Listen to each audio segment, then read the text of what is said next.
이 여행계약은 2016년부터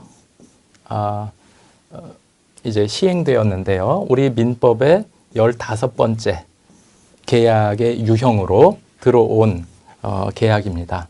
그래서 일전에도 한번 말씀드렸지만은 이 여행계약 이외에도 의료계약이라든지 여러 다른 종류의 그 계약들이 우선은 이제 판례를 통해서 계속 유형화되고 그 다음에 꼭 그 규정이 필요한 그 경우에는 이제 16번째 계약의 유형으로 또 들어올 수 있는 그런 가능성이 있다. 그 중에 하나가 먼저 들어온 것이 그래서 여행계약이다. 이렇게 설명을 드릴 수 있습니다.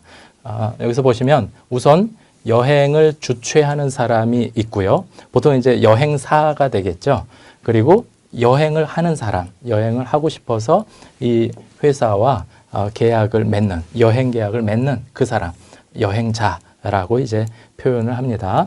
그래서 여행 주최자는 어떤 여행자에게 어떤 의무가 있는가? 여행 관련된 용역을 제공한다. 여러 그런 서비스를 이제 제공하는 거죠. 그리고 이 사람은 대금을 지급합니다. 대금. 이런 이제 모습, 여행 계약에서 볼 수 있는데요. 여행 주최자가 여행자에게 여기 보시면 운송, 이렇게 장소를 이동해야 되지 않습니까? 그리고 이제 보통 이제 숙박은 이제 보통 오랜 기간 이렇게 할 때 숙박은 당연히 들어가겠죠. 그리고 그 주변 볼거리, 관광, 그리고 그 밖에 여행 관련된 여러 용역들 이것을 결합해서 제공하기로 하고요. 그렇게 약정하고 그 다음에 상대방이 그 대금 여기 있죠. 대금을 지급하기로 약정함으로 낙성계약이죠. 계속 반복하지만 그래서 성립하는 계약. 여기서 이제 보시면 647조 647조의 2라고 되어 있습니다. 647조가 있고 그 다음에 647조 2 그리고 3, 4 해가지고 전부 이제 8개 여기 있죠.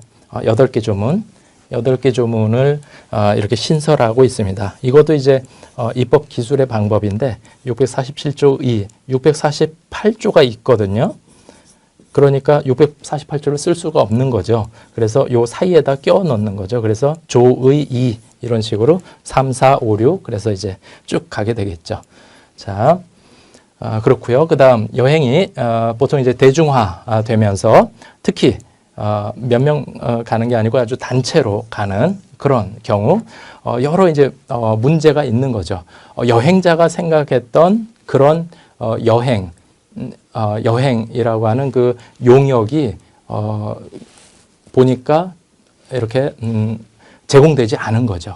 그랬을 때 이 사람은 굉장히 답답하겠죠. 돈은 돈대로 냈고 그런데 그만한 그 용역을 제공받지 못한 것 같은 그런 상황일 때 그래서 기존에 2016년 이전에 이와 같은 이제 법적인 문제가 계속 있었습니다. 그래서 그 법원에도 이런 이제 소송이 여러 건 많이 들어온 그래서 법적인 문제 그럴 때 이제 어떻게 이것을 어떤 기준으로 여행 계약과 관련된 그런 판단을 해야 될까 이런 그 대법원 판례도 많이 있었지만 이것이 그래서 이제 입법으로 된 거죠. 그래서 이런 상황에서 기존 여행 주최자의 기존에는 2016년 이전에는 여행 약관이라고 하는 것, 약관을 통해서 계약을 하곤 했더랬는데 독립된 전형 계약, 그렇죠?